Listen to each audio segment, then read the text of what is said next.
Selamat pagi, nama saya Lindia Nahwati. Saya dari kelas 11 IIS 2. Saya akan menjelaskan tentang banjir. Banjir adalah peristiwa atau kejadian alam di mana sebidang tanah atau area yang biasanya merupakan lahan kering tiba-tiba terendam air karena volume air meningkat. Penyebab banjir yaitu hujan, badai dan angin kencang di pantai, sungai meluap, bendungan rusak, es dan salju mencair, penyumbatan drainase, penebangan hutan, pemanfaatan lahan yang berlebihan, efek rumah kaca, dan membangun pemukiman di bantaran kali. Proses terjadinya banjir alamiah yaitu pada siang hari, air di laut, danau, hingga sungai akan meluap karena sinar matahari. Kemudian, air yang meluap berkumpul menjadi awan. Nantinya awan tersebut ditiup ke daratan dan menurunkan uap lewat hujan. Hujan dapat turun di berbagai daerah seperti pemukiman dan pegunungan. Air hujan yang turun akan diserap oleh tanah dan ditahan tumbuh-tumbuhan.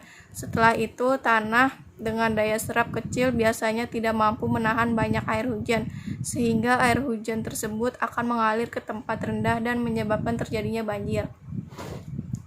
Proses terjadinya banjir non-alamiah. Banjir non-alamiah disebabkan oleh ulah manusia, seperti membuang sampah sembarangan. Pada kasus ini, pembuangan sampah secara sembarangan dapat membuat aliran tersumbat. Jika dibiarkan, kondisi ini dapat membuat sampah dan air meluap sehingga banjir terjadi.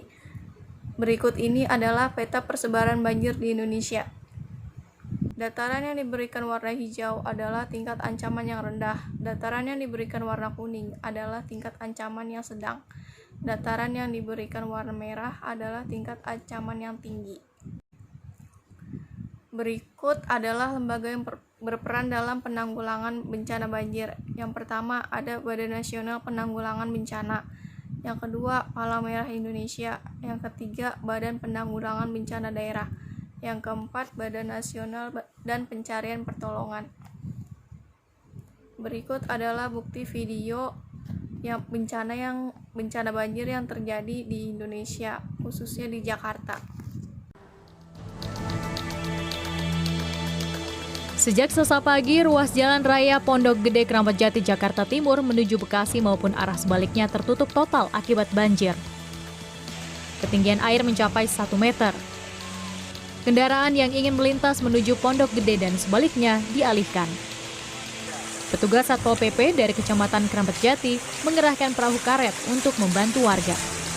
Ini sebagian warga sudah ada yang ngungsi cuma di daerah BHP sini. Iya. Kan yang warga-warga sekitar paling mengungsi di masjid atau di sekolah terdekat.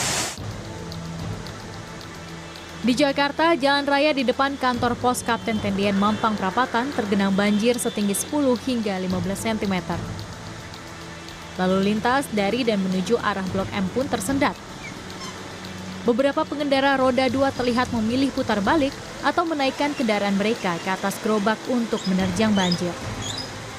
Sementara pengendara mobil melajukan kendaraannya dengan kecepatan sangat rendah. Sejumlah warga pun turun ke jalan membantu mengurai kendaraan yang mengular. Di wilayah Jakarta Barat, ruas Jalan Raya Perjuangan juga terendam banjir. Banjir diakses jalan menuju pintu tol Kebonjeruk ini setinggi 50 cm pada Selasa pagi. Akibatnya terjadi kemacetan lalu lintas cukup parah, bahkan pengguna motor terpaksa melewati trotoar untuk menghindari banjir. Sementara di Jakarta Pusat, banjir merendam ruas Jalan Medan Merdeka Barat Gambir. Ketinggian air mencapai 60 cm pada Selasa pagi. Sejumlah pengendara sepeda motor yang nekat menerobos banjir mengalami mogok. Selain Jalan Medan Merdeka Barat, banjir juga melanda Jalan Medan Merdeka Selatan, namun masih bisa dilewati kendaraan roda 4. Tim Liputan, CNN Indonesia. Terima kasih atas perhatiannya. Mohon maaf bila ada kata yang salah